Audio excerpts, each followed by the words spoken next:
All right, I am sharing this video today of the process that I use for creating my velvet covers.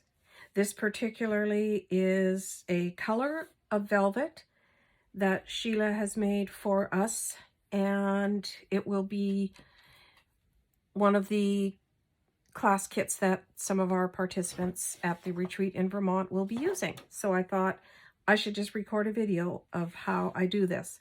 And I had already started to cut the fabric, and then I thought, oh, I better turn the camera on. So I've already placed it where I want to on the back side of the velvet. I've got my inside cover scored and ready for later.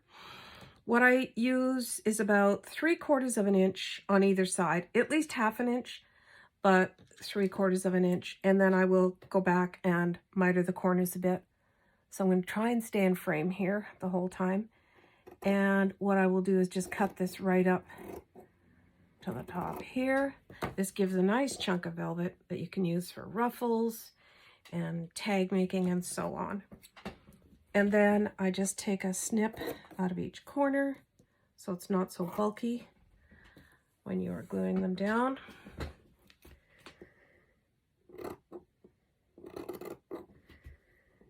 And we just come across it like this.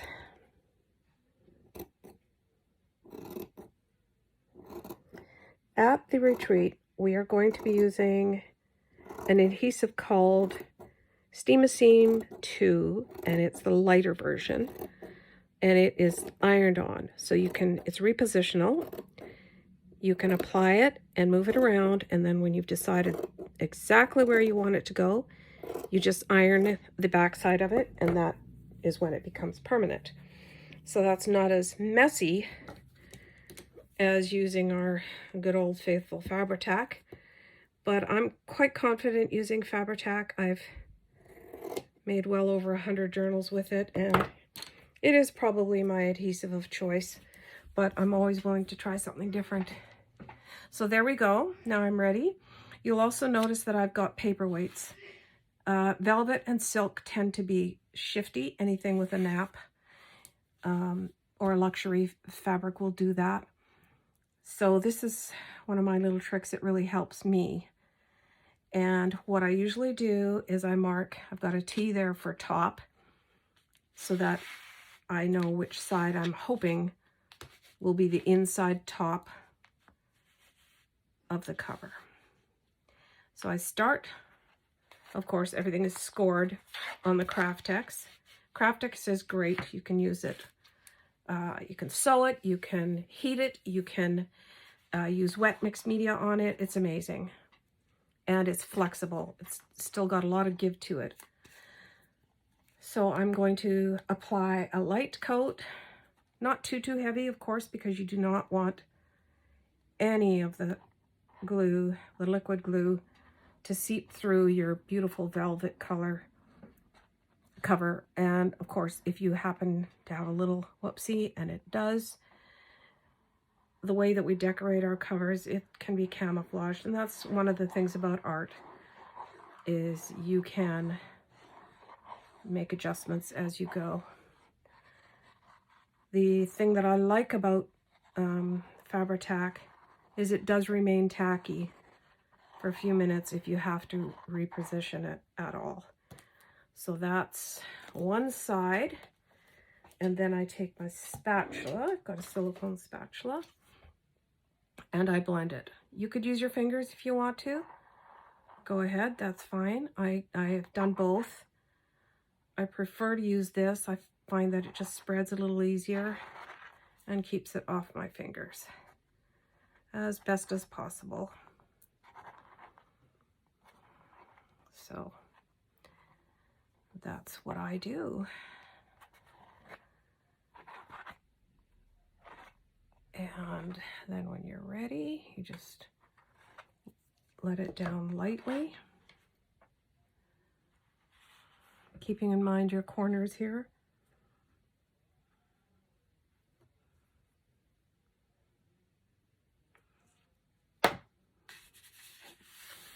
And then I just lift it up, make sure it hasn't seeped anywhere.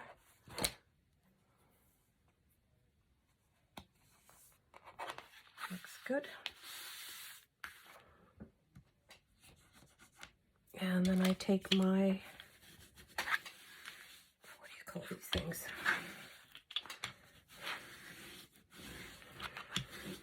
Oh, my mind always goes blank when I'm videoing. My brayer.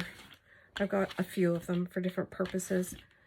I bought one decades ago to use for rubber stamping. You can do a reverse image by rolling over your inked stamp and then applying it to paper. So that's what I bought it for. That's why it's all inky. And I feel like it looks good. Then at this point, I swing it around. And I'm going to do the spine next.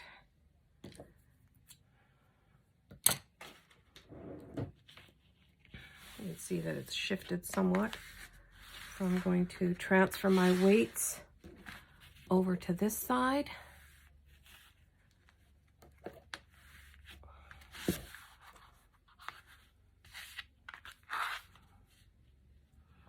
Alrighty.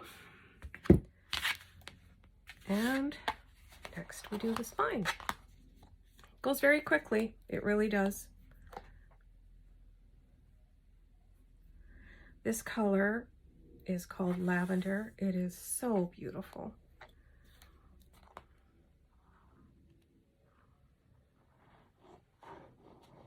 Thought it would be good if I used exactly the same supplies that our retreat participants will be using so that they can watch this video again later if they choose to, and use a different method for applying their covers than what we will be doing in the class.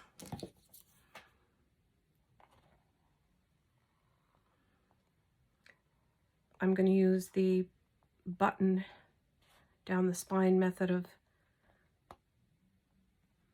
binding the journal.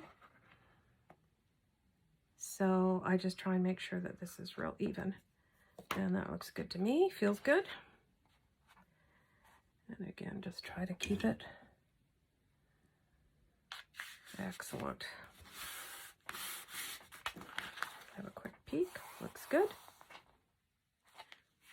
And then I give that a quick brayer as well. My hands are not as strong as they used to be, so I find that doing this gives it the extra pressure. Of course, you can do that if you like it as well.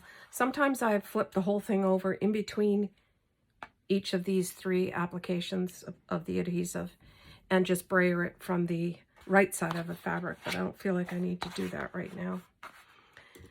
And this is our last side, or cover. These are actually the sides, which we will be doing as well.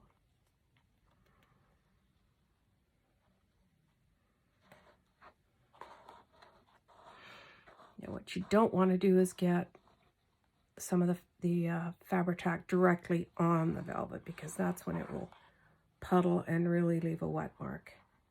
But like I said, it's not the end of the world if that happens.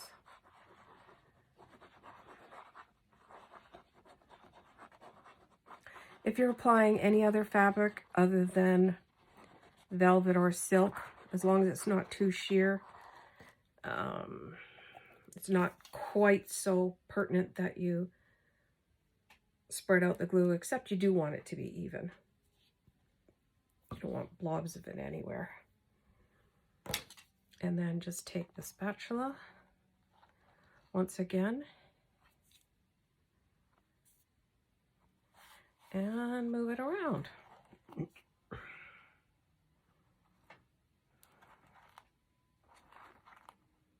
Yes, this is a strong smelling adhesive and it's got the fumes and all that, but it's only for a few minutes that you're using it.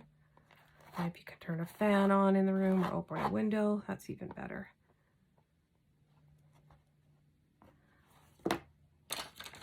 Sometimes if you see little blobs drying, I just pick them off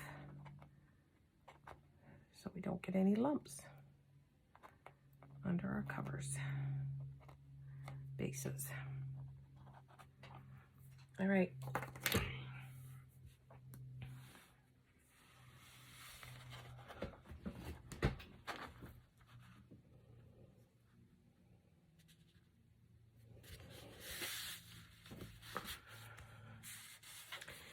If you've used a piece of fabric that you have that's not quite wide enough to allow for 3/4 of an inch on each side, what I do is I usually just pull it as much as I can while I'm applying it so that it gives it a little bit more stretch. You just don't want the, you don't want it to bow. Okay. And then I scoot these off, flip it over, and it looks great. Velvet has a nap. That means it's directional. And if you see this edge, that is always a selvage edge. So that tells you the fabric, the right and the wrong way runs across like this. So if you're placing it this direction on your journal, it doesn't really matter which way the nap goes because it's already on its side. So that's totally fine. Happy with that. You don't want to iron velvet directly. You can steam it, which is what I usually do. But I have this one lying out on my ironing board, so it was nice and flat and without folds. And there we go. Then I flip it over and we apply, or we adhere the long sides first of the inside. So I just run glue along this edge, making sure you can see it. I tried to put my camera up a little bit higher. I noticed when I was recording the videos for the tall skinny journals, it cut off a little bit from the top or the bottom as I was showing them because they're so long. That's just a small thing though. All right, and not as crucial to make sure you don't have any glumps and thick spots on here because it's not going to show as much. It's the inside, but you still don't want it to be too saturated. And this is where I pull it. I start in the center and I just gently pull up. And this is going to be covered by your paper on the inside of your journal. So that's it. Half of it done. And just gently tug at it so it's not bagging over the edge. If you can see that close up. And then on the other side as well. Nice and even. And then quite often I'll just take the brayer and press it down extra firmly. Swing it over to do the other side, the other long side. The trickiest part of this, two things, is trying not to get any seepage of the glue through the front covers and then doing the corners. The corners are tricky. I know some people will turn their camera off and don't want to show it because it is tricky. I find that what helps me with that is using 2 pairs of tweezers because I just can't manipulate the fabrics. They just seem to get so thick in the corners when you wrap them over.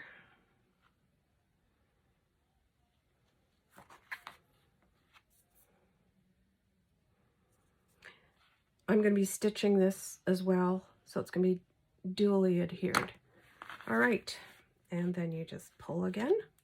There will be some fraying, that's natural. Those threads will all be hidden. If that happens, it will all be hidden with your inside paper cover. With some of the other journals that I do where the edges are raw, or I have serged the edge, it is more organic and rough, and that's okay too. I love that look. All right, so we've done both the top and the bottom of applying the velvet to the inside. Now we're going to switch to the shorter sides, which are here.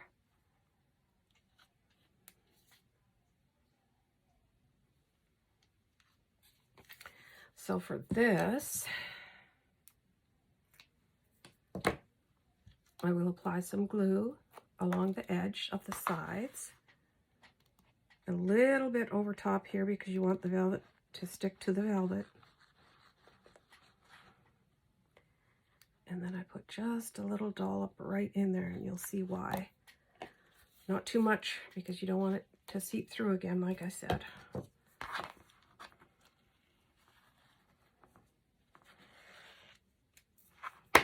And I've got 2 pairs of tweezers. And what I do is I lift it and just go like so.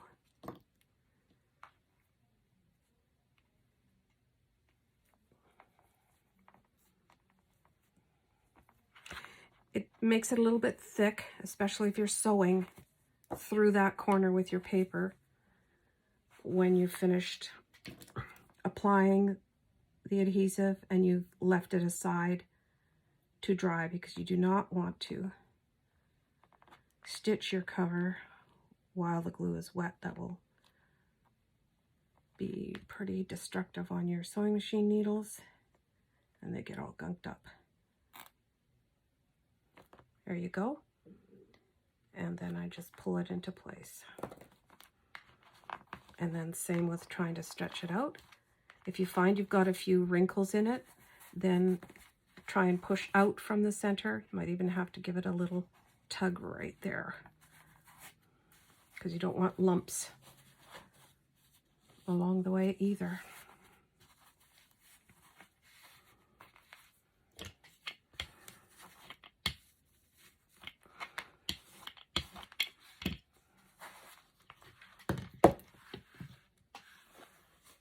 And there you have it.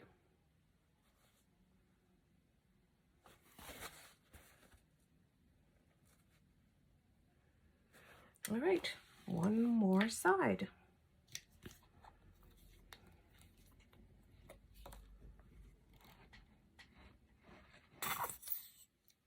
Gonna need a new bottle. Can't believe how much this stuff has jumped in price.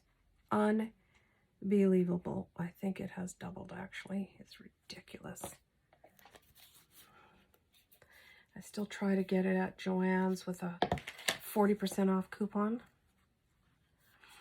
I also keep wet ones right beside me so that I can wipe off the nib if I need to, because I find that helps it from getting super gunky. Okay, now I'm going to lift that up, push this one in, and then just pull it like so. I hope you could see that. And then I go to the next one, lift this up, push that in, and pull it across.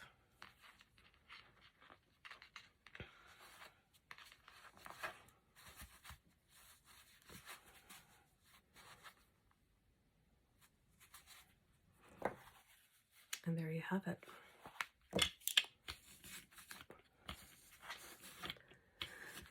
So that doesn't usually take me too long. I understand that I've done a lot of these and I feel a lot more confident doing them than I did in the beginning. But I just watched Sheila's videos and that's how I learned. And we are so very fortunate that she's going to be with us in person at our retreat.